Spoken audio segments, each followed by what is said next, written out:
And that is it. Okay, you're finally online. Hello, everybody. I'm here again in the So Java channel. I'm with Andres. That's a nice guy and a Mexican guy that actually is living in Switzerland. And he is a spec leader and also Java champion and also JSP executive member. So, and a community guy. So he has a lot of skills. So Andrew, how is everything? Everything is fine over here. Hi, Otavio. Thank you for the introduction. How everybody that is watching us and looking through the stream? Yeah, that's nice. So Andrew, could you introduce yourself? Right. So my name is Andres Almiray, and I come from Mexico. And as you mentioned, I'm currently living in Switzerland. And I've been involved with Java since the early days. As a matter of fact, I learned Java when I was still in the university days. And I'm quite happy that as time passes by, I have been able to learn a few things about Java. And one of the things that interests me is to promote Java technologies through the means of open source projects. And that eventually led me to become the spec lead for JSR 377, which is the topic of today, the JSR whose goal is to standardize how we write desktop applications using Java technologies. Okay, so what are you going to show to us today? Well, we've been working with the API for this JSR for a few years now, and we have restarted the efforts to finalize this JSR for this year, and we got much more information in terms of the API. The specification document is still in the works. We have started work also on the reference implementation and the TCK, which means that once the API is finished and is published and the JCP says it's good to go, then the implementation should be quite fast to adopt these APIs because the TCK and the reference implementation will be also ready. Oh, that's nice. So Andrew, please go ahead.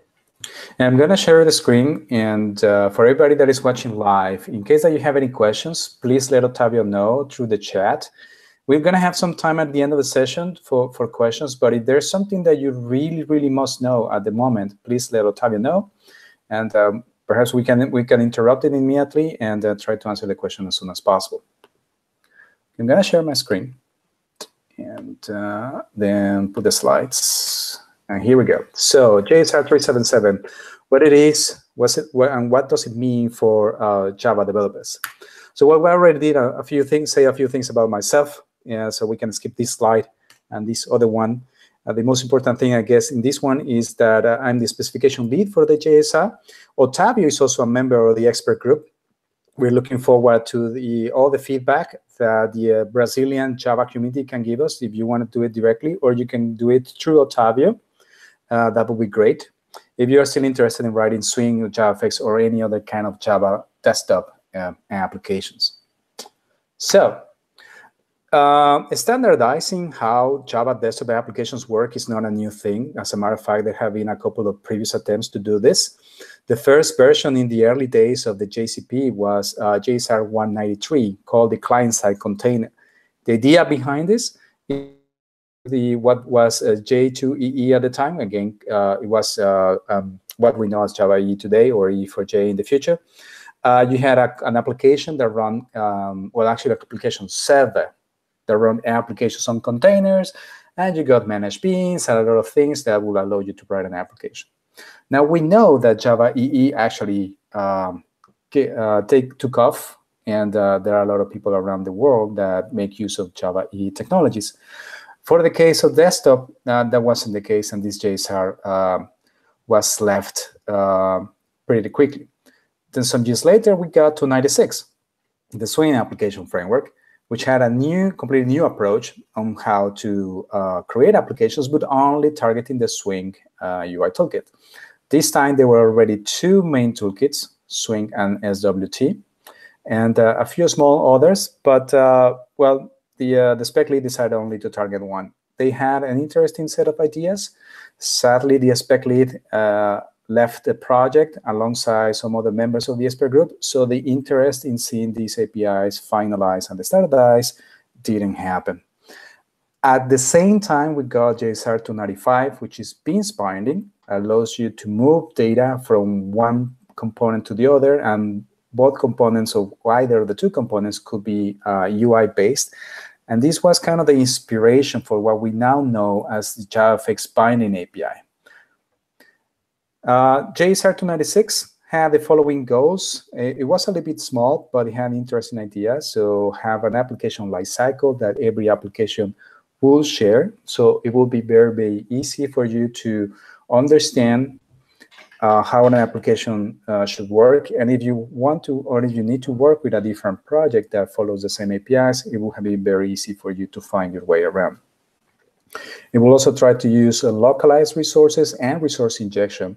It is very important to notice that at the time when 296 came out, we did not have any dependency injection JSR for Java. That came later, that is JSR 330.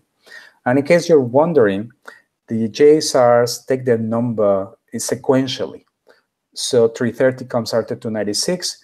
Those were 34 different JSRs between.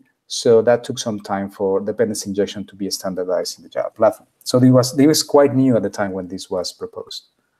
We also had persistent session state. This means that if you resize a window or you change some colors, titles, do something about that is specific to the application, and you want to save that information across restarts or reboots, then this is what the persistent session state was about.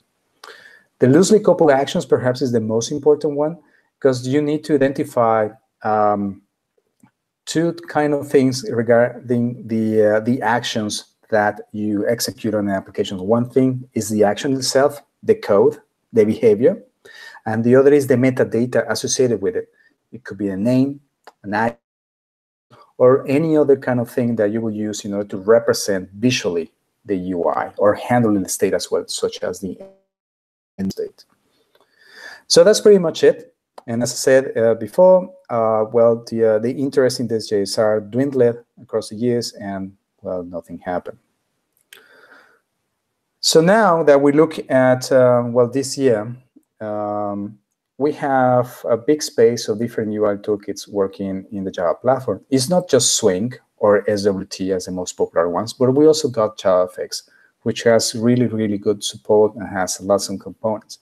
But we also got a few others that are more specific. For example, Apache Pivot, which is kind of similar to JavaFX in a way. We got Qt, which runs on embedded devices as well. And if you happen to run on Linux only, then you have access to GTK. And there are a few others, but they don't have a big market share, so these are the only ones that I would like to mention. There are, of course, many different frameworks out there that will give you some sort of support in order to create applications. We got the big ones, such as the Eclipse platform or the NetBeans RCP platform.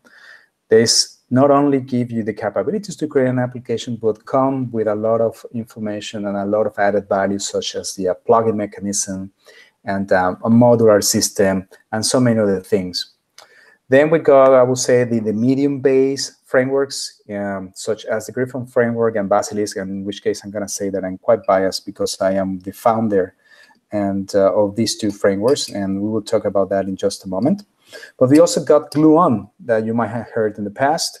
It works also on mobile, and a few other more. So based on this space of frameworks, we can look at the commonalities and come up with a set of APIs that all of them share, so it will make sense for all of them to implement these standard APIs. So it will be much, much easier for you to reuse components that may have been written for one framework into another one. That's basically the promise of the standardization. So pretty much all of these components provide the following features in one way or another. They may use different set of APIs. They may use or rely on other JSRs, but eventually they provide pretty much the same thing. So you will notice that this set of options are quite similar to what the Swing application JSR 296 proposed, plus a few other things. In terms of the target environment, I've been talking about desktop, but I also mentioned mobile, and now I want to mention embedded as well. Because since Java 8 is now possible to use much more APIs that are common with the Java ME environment, we are seeing a convergence of the SE environment and the ME environment into a similar set of APIs. So what if it were possible to write an application that targets desktop, but reuse the same code base as much as possible to also target a mobile environment such as iOS or Android, but also target an embedded environment which might be a little bit smaller, such as perhaps Raspberry Pi. Well, Raspberry Pi technically is not embedded. It is still quite a powerful computer by today's standard, but it is a smaller environment, so well, your mileage may vary. So the idea behind this JSR is to come up with a set of APIs that could be used in all these different environments, not just desktop. Some of the goals of this JSR are target desktop, embedded, and mobile environments.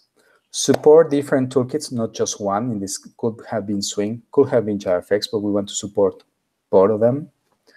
We want to be a standalone JSR. This means we will not be tied to a specific JDK release. When we decided this goal, this was 3 years ago, the releases of the JDK were slow. They happened 2, 3, or 4 years in between. Now we have very, very fast releases every 6 months. So I think this is still a good decision because we don't want to be as slow as in the past, but we also need some time to really come up with the best APIs that we can design, and 6 months is just too fast. So once this JSR is released, you could use it with Java 8 as a minimum. And as long as Java continues to evolve and producing newer JDKs, our APIs will reflect those changes whenever they're needed. We will also would like to leverage existing JSRs. Mentioned before that there is one for dependency injection, 330. There's no need for us to come up with our own JSR for dependency injection, just use it. We have some configuration options, and there is a JSR 382 Java config, and we'll have a look into that in just a moment because it makes sense for us to reuse as many existing JSRs instead of trying to standardize over the same things. So the core features that we're going to expose first release of JSR 377 are these ones. The application lifecycle, so that it's easy to figure out when the different phases of the application happen. So once you know you are doing the initialization or the bootstrap, where you're in the main phase or when you're in the shutdown phase, so you know exactly what can be done through the different phases of the lifecycle. We would like to have localized resources and its injection as well. Configuration, of course, I put at the start because that has to deal with 382. We definitely would like to have the loosely coupled actions, dependency injection through JSR 330, a very lightweight event system so that we can have different components communicating one another without each one having a direct reference to the other. Centralized error management so that something bad happens in your application, then you can reroute the exception or the problem to a certain place, and then the most typical scenario is to pop up oops, an error occurred. The application has to be shut down. Would you like to save your work, or do you just quit? Or if you can recover from the error, it will be up to you. The whole point is that this API will give you the hook for you to decide what to do next. And because we cannot certainly standardize over all possibilities for writing an application, we have to make sure that all these APIs are extensible in a way. So we have to come up with extension points that you as a developer or the implementers of the framework will let you use, so you can create new behavior on top of that. Here's, for example, what I'm going to show now is the actual code of the current state of the APIs. And most of the APIs are polished, but they are not yet final. So if you're interested, and if you want to give us feedback, and if you want to participate in the design process please do so. You don't have to be a JCP member. You don't have to be an expert group member. All the contributions made to the JSR are handled by the Apache license, the Apache 2 license.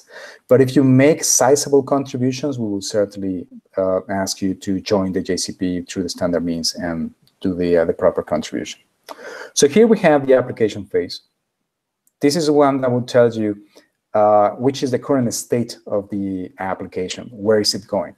So the first one is the initialize phase. This is where we expect the dependency injection container and the basic configuration to be read and to be set up.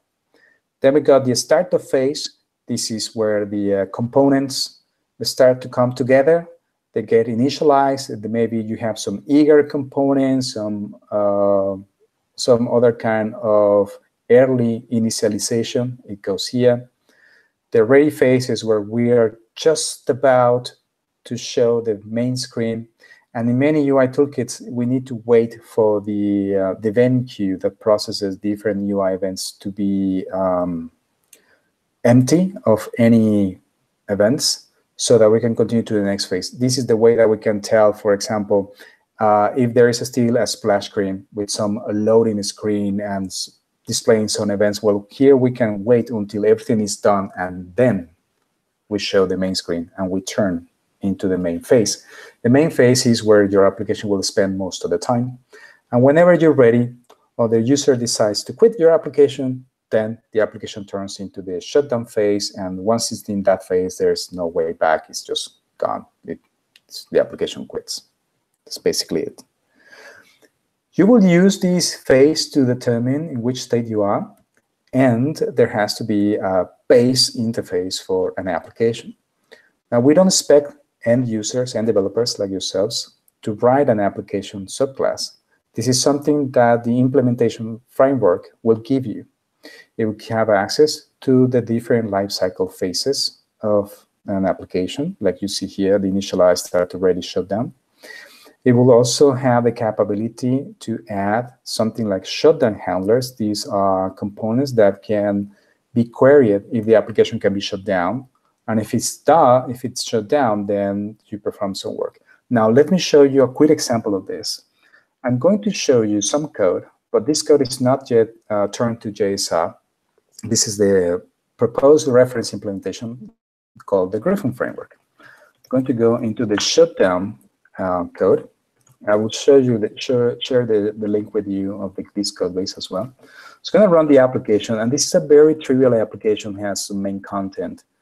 And the moment that I click on this menu and I select the quit action, it will ask me if I have, it will tell me, hey, you have some unsaved changes. Would you really want to quit? And I say no.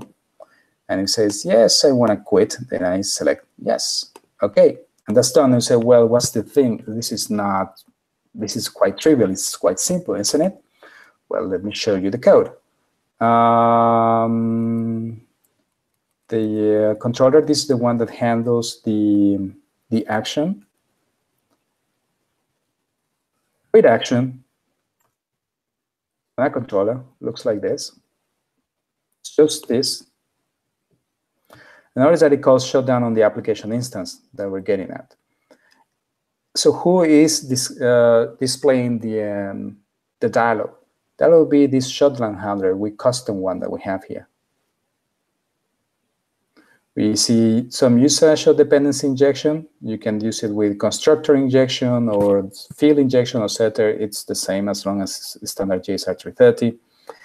And this implements the shutdown handler interface. And the handler interface defines two methods. The can shutdown, which is the one that we're seeing here, the one that creates the dialog. And the on shutdown, which in this case just simply prints out. But say, for example, if you had something like a workspace, and the workspace keeps track of all your unsaved changes, then here this method will ask workspace, do you have any unsaved changes? Yes, then display the dialog. This one simply doesn't ask, there's no condition, it simply displays. And if it returns true, then the application can be shut down. If this returns false, then no shutdown can happen. If the shutdown occurs, then here in this code, you will probably say something like access again the workspace instance and look for all the content that needs to be saved and perform any save or store operations as needed. All right, so let's go back. We got some additional properties on an application, so you can tell which configuration it has, which is mostly read-only. You can ask for its face. You can ask in which locale it is. This is quite important for internationalization. If you want to have it in Spanish, in Portuguese, in German, it doesn't matter. You just select a specific locale and it works.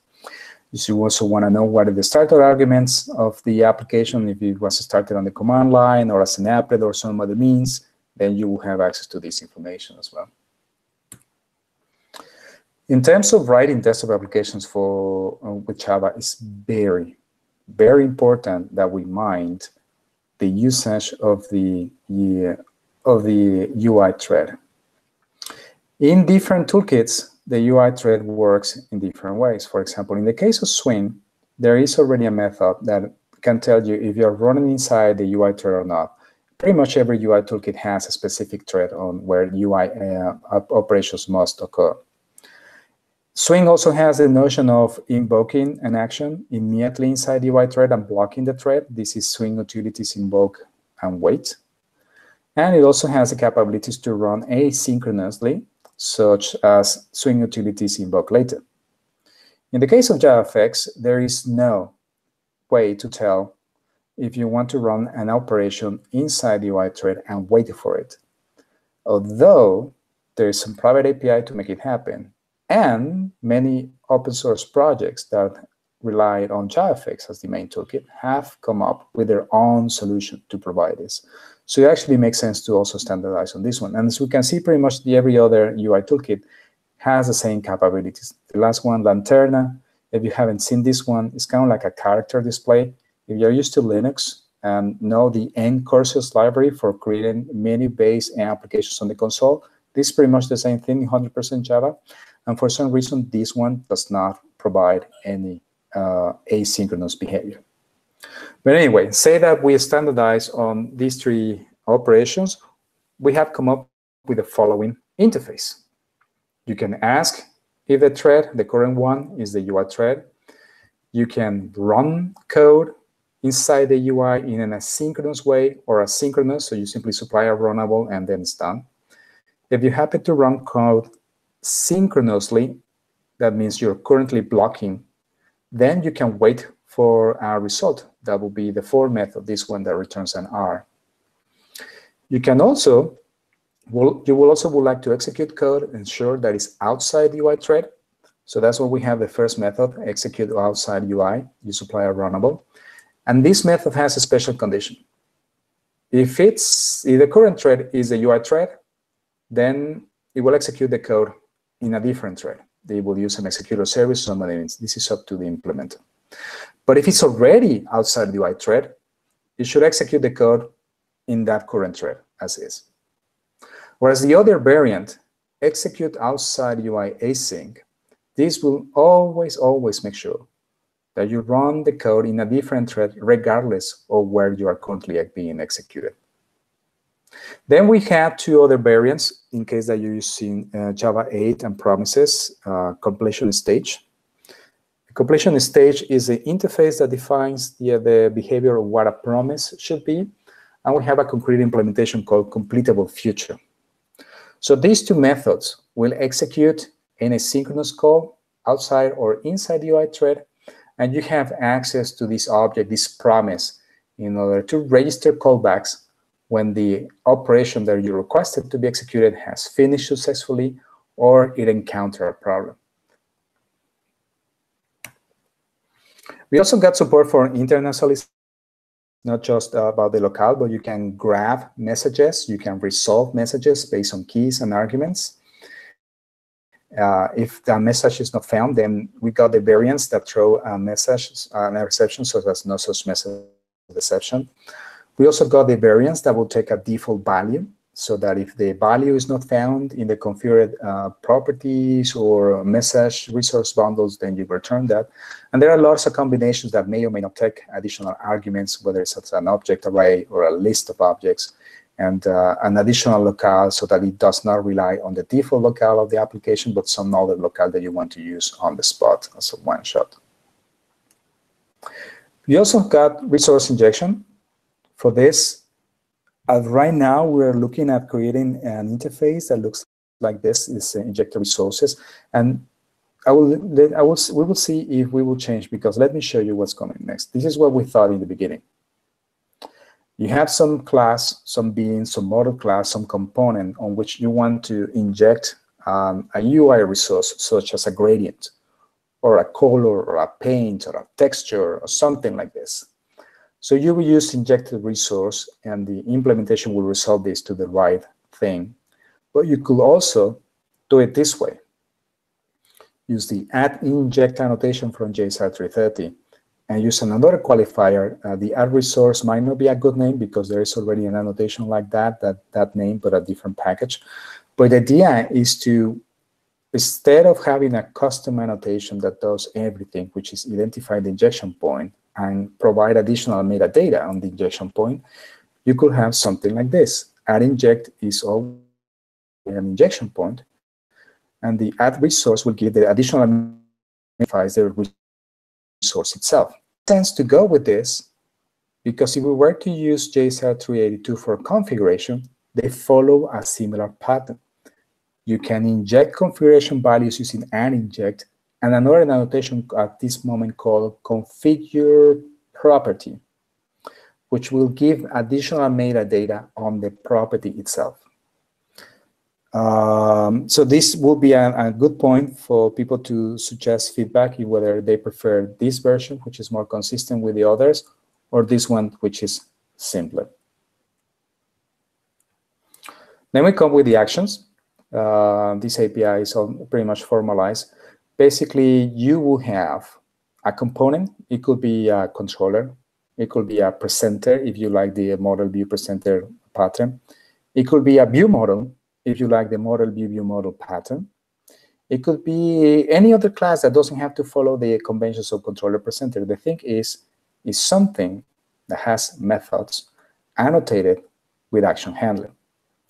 And as I said earlier, the action has to have two things: the behavior, which is the body of the method click, and the metadata, which will be the name of the action, icons, or whatnot.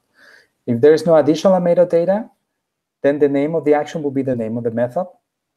It will also be the description, which could be used as a tooltip, and it will be enabled by default, and it can have many other kind of information that have been harvested from the method name, from the method definition, maybe the type, the return type, or any arguments that it may take. But you could also, if you want to, define metadata in an explicit way using properties file or some other configuration means, where you could define the icon or the enable state or any other kind of property that makes sense for the application and that the implementation gives you access to. We have a lightweight event, and actually this should have been event bus instead of event publisher. That was the old name. But you have something that allows you to register listeners. We will see that in a moment, or event handlers, if you will. And this same component is responsible for publishing events, and you can publish events in two ways. You can publish an event immediately and in a synchronous way. That would be the publish method. So this means that the producer waits for all consumers to finish consuming the event. Or you can publish an event in an asynchronous way. That means the producer publishes the event and then continues with its whatever operation it needs to do, and then the listeners in different threads will handle the event. Now, what I have here is an example of a publisher that publishes the work in an asynchronous way. Say, for example, well, this should have had the action handler annotation, right? So I missed something here. And we'll say that this action will do some work, and once it's done, it will create a purchase order placed event, maybe with some additional metadata or not. and then just publish it through the event bus. Boom, it's done. Now we need to consume this event. So some other component in another application, say for example a service, or could be something else, will have a reference to that event bus. It will register itself to listen to the event bus. We can use the post construct annotation.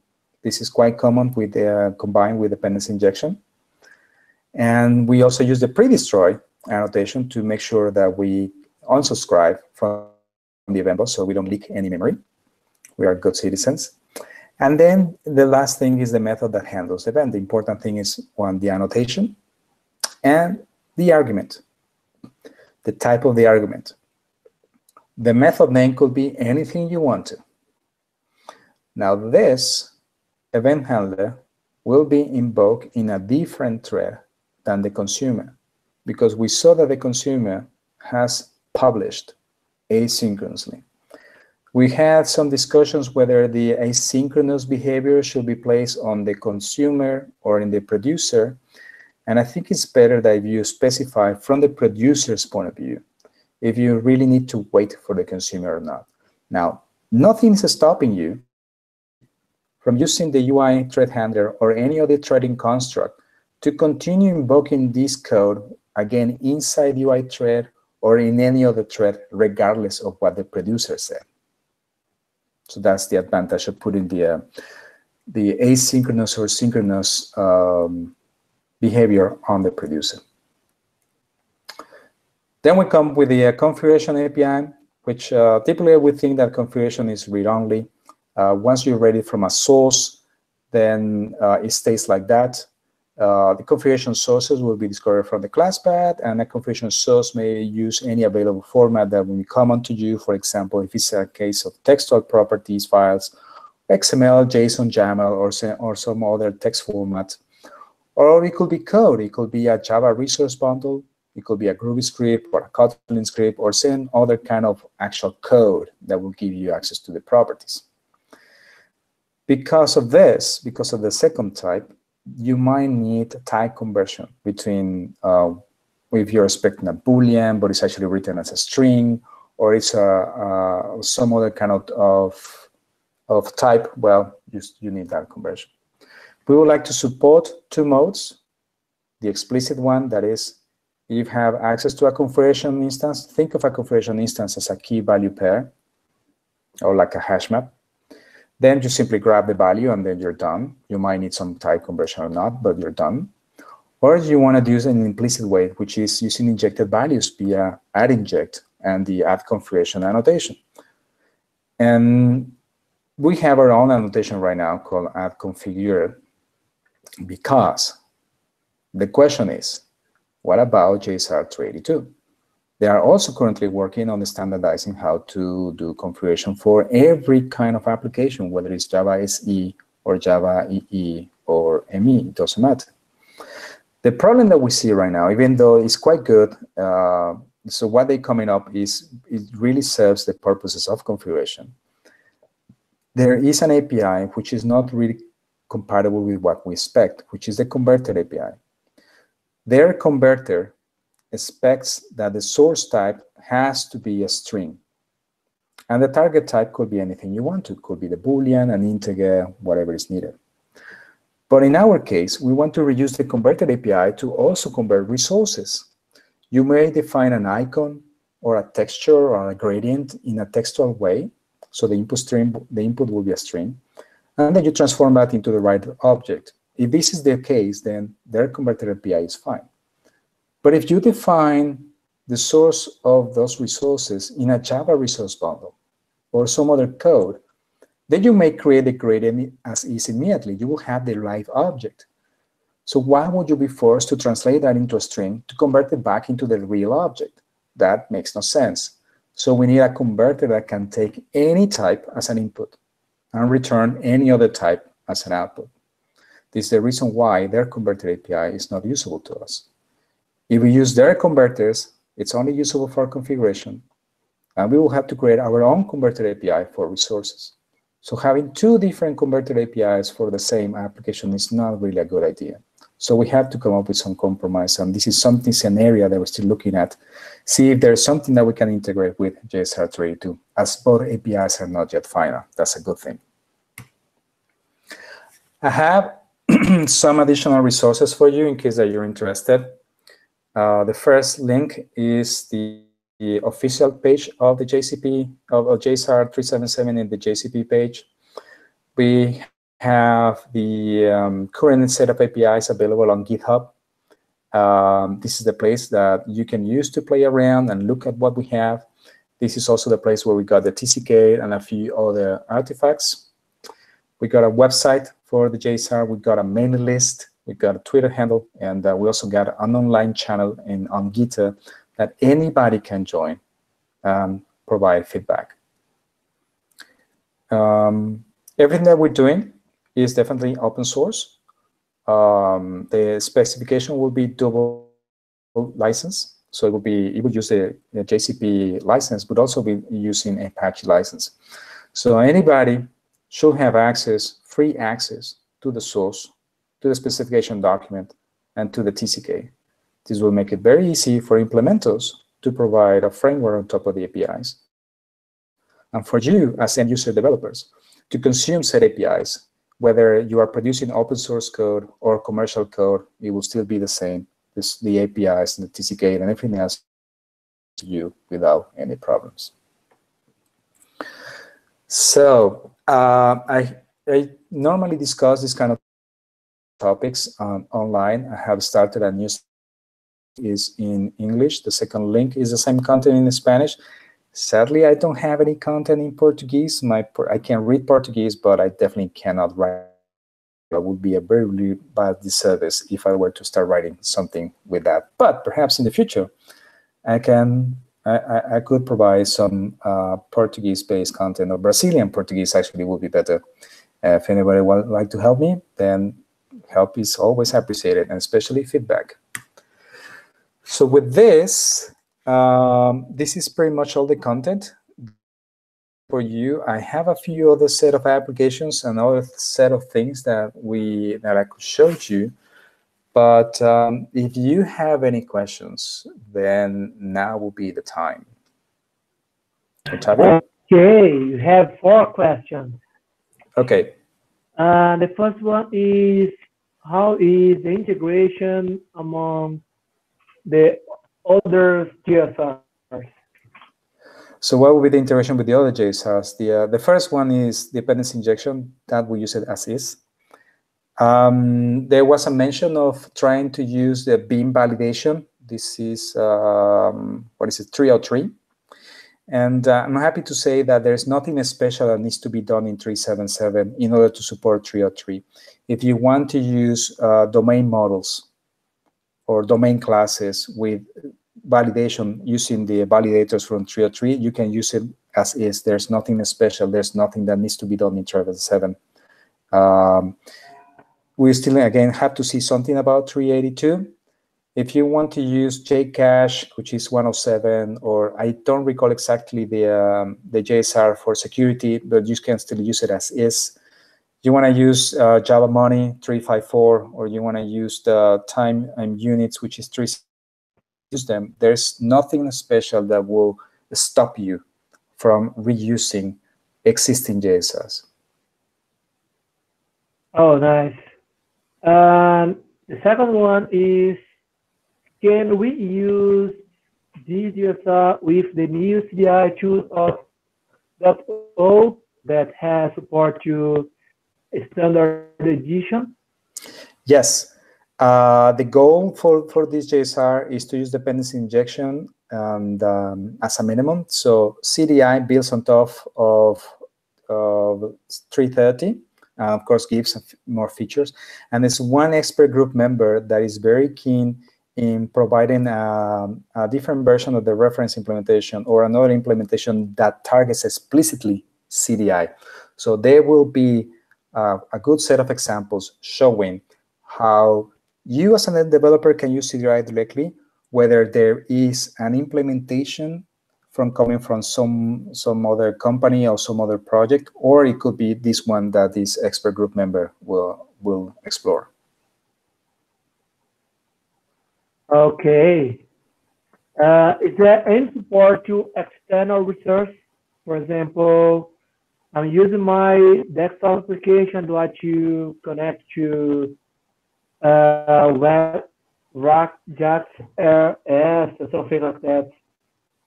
Web Okay, I service. see. Well, let me see. When we're thinking about resource injection, we're thinking mostly in terms of UI resources, but it could be any kind of resource as long as you need to inject something. It could be a file, it could be a path, it could be, as I said before, a color or an image or a texture. And in terms of network resources, if you want to put some kind of, I don't know, some of these like textures or gradients through a REST API, sure, you can do it, but your application will take more time during Bootstrap. But if you're thinking more of exposing a REST API, any application, and then you have access to it through REST and consume that through the to Java Desktop and 377, then I'm happy to say it again that here there's nothing extra that needs to be done in 377. Here what you will need is just a regular client, an HTTP client that can issue REST calls to your endpoint. So if you create your resources, the server side, using JSR, which is standard, then it's very likely that there's already an HTTP client that can consume that. There, I can give you a few pointers. Of course, there's Apache HTTP client. There's also OK HTTP. And there are a few other things built on top of these clients, these other libraries, that will allow you to consume REST APIs very easily. There is nothing special about 377 for this. You might want to have perhaps a UI table or some other list component that will react to changes, but they are not specifically tied to this JSR. These are UI specific, UI toolkit, and also tied to the specific library or client that may be used to talk to the server side. So we cannot really standardize yet on this one. And I believe it might not be necessary because you simply can pick a different open source project and try it again. Okay, and the last one is about desktop application and Java 9. They'd like to know what happened.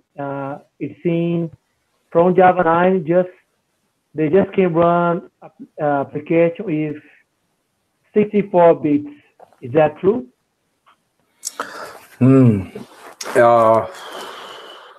If it's only 64 bits, I was surprised. And this is only this will be tied to a specific version of a JDK, the distribution to a target platform. To be honest, I don't follow too much the discussion between 34 and 64. 32 and 64, I guess this is mostly related to Windows because I use Linux-based platforms. Okay. Anyway, you can write the answer after. Yes, if you have any other questions, and please feel free to contact me on Twitter. You can see on the screen, that's my Twitter handle. That's my name, my website. I'm always available for feedback. If you like this presentation and if you'd like to know more, please let me know. If you didn't like it, then also please let me know. That's how I can make things better. Nice. So, Andres, thanks for your time, man. That was an amazing presentation. And that's it. So, do you have like to show anything else? No. So, of course, I have lots of applications that I can show you, which rely on the Griffon framework, which is our target reference implementation. Now, these applications, even though they give you an idea of how the API could look like, they're still do not make use of the API for 377 because we haven't made it final. We haven't made, well, actually not exactly final. We haven't come up with an early draft. So I can show you Griffon, but it's not yet JSR. So I can show you something that works. That's what I want to say. Something that behaves as expected. but it's not yet standardized, so I might confuse some people. But in any case that anybody's interested, I'm gonna type on, actually I'm gonna type it on the screen. I'm gonna create a new thing here. I will put on the screen the link to a repository where you can find a lot of applications and examples live. So this one. There you go.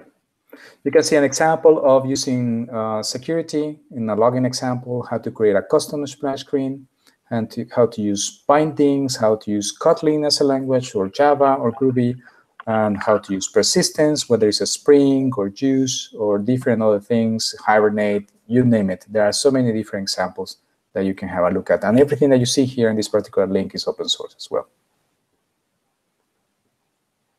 Oh, that's nice. Again, thank you, Andres, and that's all, everybody. Bye. All right. Thank you, everybody. Goodbye.